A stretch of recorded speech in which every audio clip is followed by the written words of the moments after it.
On December 4th, 1972, 7-year-old Stephen Stayner was walking home from school in Merced, California, when a stranger pulled up beside him. The man, later identified as Kenneth Parnell, claimed to be a church representative sent to take Stephen to his mother, who had supposedly been in an accident. Trusting the adult, Stephen got in the car, a decision that would plunge him into an 8-year nightmare. Parnell, a convicted sex offender, drove the boy to a remote cabin in the mountains, where he began systematically brainwashing him. He forced Stephen to call him Dad, gave him a new identity as Dennis Parnell, and cut off all ties to his real family. For Stephen, childhood as he knew it was over. For years, Stephen lived as Parnell's captive, enduring psychological and sexual abuse while being moved between remote locations in California. Parnell told him his family had abandoned him and even enrolled him in school under his fake name. Shockingly, no authorities questioned why a grown man was raising a child alone. As Stephen grew older, Parnell's interest waned. Pedophiles often fixate on prepubescent children. Then, in February 1980, Parnell did the unthinkable. He kidnapped another boy, 5-year-old Timmy White, from Ukiah, California. This time, however, he didn't account for one thing. Stephen, now 14, had grown enough courage to fight back. On March 1st, 1980, 8 years after his abduction, Stephen saw his chance. While Parnell was at work, he took Timmy by the hand and walked 40 miles to freedom through the Northern California wilderness. The pair eventually reached a Ukiah police station, where Stephen uttered the words that would break the case. "I know my first name is Stephen." Investigators were stunned. The long-missing Stayner boy had just walked in with another kidnapped child. Within hours, Parnell was arrested, and Stephen was finally reunited with his family. But the homecoming wasn't the fairy tale ending one might expect. 8 years of trauma don't vanish overnight. The aftermath revealed disturbing truths about how the system failed Stephen. Despite being enrolled in schools under a fake name, no red flags were raised. Neighbors noticed odd behavior, but didn't report it. Even more chilling, Parnell had previously served time for child molestation, but was released. A tragic pattern seen in many predator cases. At trial, Parnell received just 7 years for Stephen's kidnapping. Child rape charges were dropped due to statute of limitations. He served 5 before being paroled, only to attempt to buy a child in 2004, proving some monsters never change. Stephen's bravery made him a national hero, but his story took a dark turn. Plagued by PTSD and struggling to adjust, he died tragically at 24 in a motorcycle accident. His brother, Cary Stayner, would later become a serial killer, a twist that adds another layer of tragedy to this already harrowing tale. Meanwhile, Timmy White grew up to become a sheriff's deputy, dedicating his life to justice.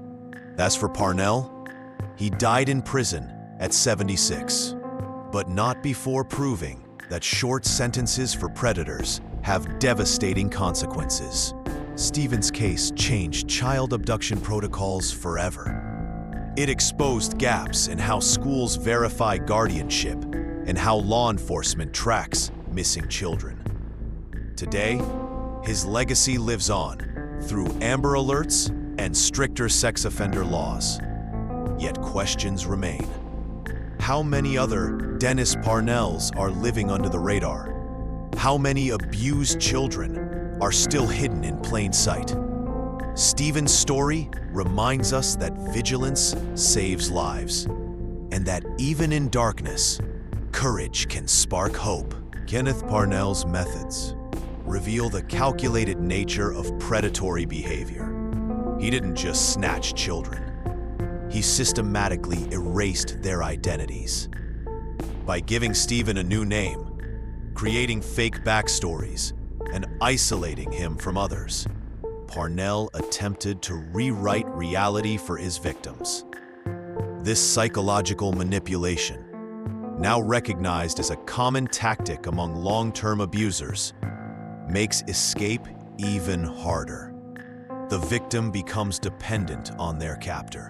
What makes Stephen's story remarkable is that despite this brainwashing, he retained enough sense of self to remember his true identity and ultimately risk everything to save another child.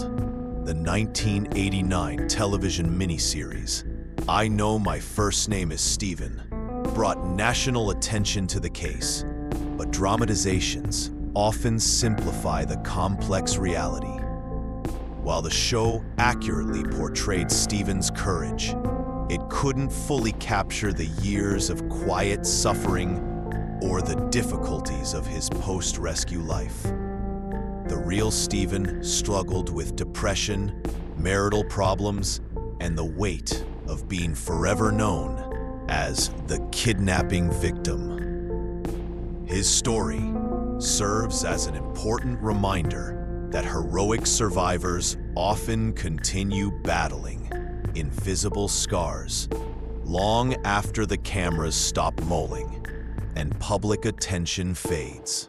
Stephen's tragic death in 1989 at age 24 cut short a life that had already endured too much. The motorcycle accident that killed him occurred just as he seemed to be finding stability, married with 2 children and working steady jobs.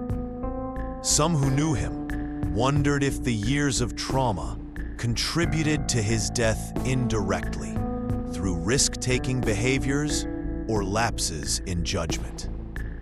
His funeral brought together all the key figures from his ordeal: his family, investigators, even Timmy White, united in grief for a young man who had survived so much only to be taken too soon. The contrasting fates of Stephen Stayner and his brother Kerry remain one of criminal psychology's most haunting case studies.